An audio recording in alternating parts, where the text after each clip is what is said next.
अस्सलाम वालेकुम स्टूडेंट्स। आज का हमारा केमिस्ट्री चैप्टर नंबर 3 का जो टॉपिक है वो है हमारे पास atomic size and atomic radius. कि हमारे पास एटॉमिक साइज क्या होता है या एटॉमिक रेडियस क्या होता है। तो सबसे पहले मैं आपको बता देता हूँ कि हमें पता है कि एटम का जो साइज होता है वो बहुत ही क्या है, छोटा है। तो हम इसका साइज डिफाइन नहीं कर सकते कि इसका साइज कितना है।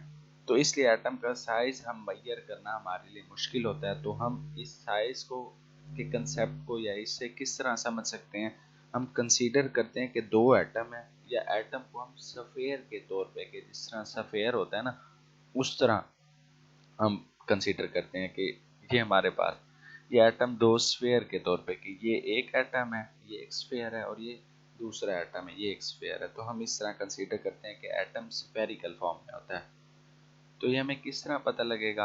तो वो कहता है कि एटॉमिक साइज की डेफिनेशन क्या है? Distance between the nuclear of half of the distance between the nuclear of two bonded atom.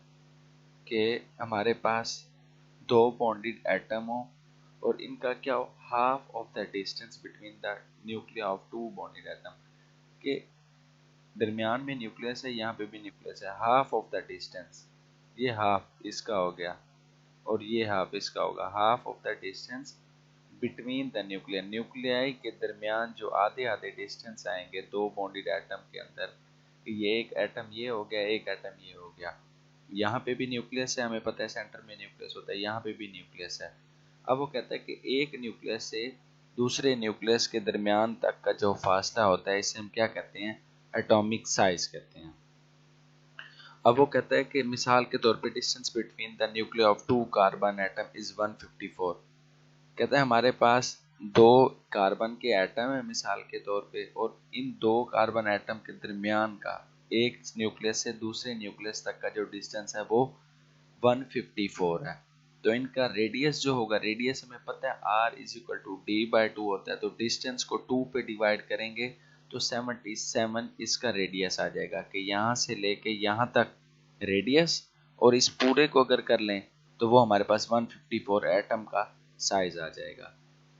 उसके बाद वो कहते हैं ट्रेंड्स इन पीरियोडिक टेबल, कि पीरियोडिक टेबल के अंदर एटॉमिक साइज का क्या ट्रेंड होता है, कि कम होता है, बढ़ता है, क्या होता है इसके साथ। तो कहते हैं when we move from left to right in a period atomic number is increased, size of atom is gradually decreased। कहता है जब हम पीरियड्स के अंदर मूव करते हैं तो हमारे पास एटॉमिक साइज क्या होता है? डिक्रीज हो जाता है। क्यों डिक्रीज होता है? क्योंकि एटॉमिक नंबर इंक्रीज हो जाता है। अब उसकी रीजन बताता है। कहता है पहली बात तो ये कि जब हम पीरियड के अंदर मूव करेंगे तो atomic number is increase, atomic number increase हो जाएगा। एटॉमिक नंबर मतलब कि प्रोटॉन की तादाद इंक्रीज हो जाएगी। तो न्यूक्लियस के अंदर होते हैं प्रोटॉन, तो प्रोटॉन की तादाद ज्यादा होने की वजह से न्यूक्लियस की पावर भी इंक्रीज हो जाएगी, बढ़ जाएगी। तो न्यूक्लियस क्या करेगा कि एटम के साइज को अपनी तरफ खींचना शुरू कर देगा, जिसकी वजह से क्या होगा कि एटम का साइज डिक्रीज हो जाएगा। इसी तरह वो कहता है in case of period groups के अंदर क्या होगा? वो कहता है atomic radius increase from top to bottom. ऊपर से नीचे जब हम जाते हैं तो एटॉमिक रेडियस जो है या एटॉमिक साइज जो है वो क्या होता है? बढ़ता है। क्यों बढ़ता है? Due to addition of new shell addition, कि जब हम ऊपर से नीचे मूव करते हैं तो हर स्टेप में, हर एक एलिमेंट से दूसरे एलिमेंट में नंबर ऑफ शेल बढ़ते जाते हैं। जब नंबर ऑफ शेल बढ़ेंगे तो उनका साइज भी एटम का बढ़ जाएगा। ठीक है जी, अल्लाह हाफिज, थैंक यू सो मच।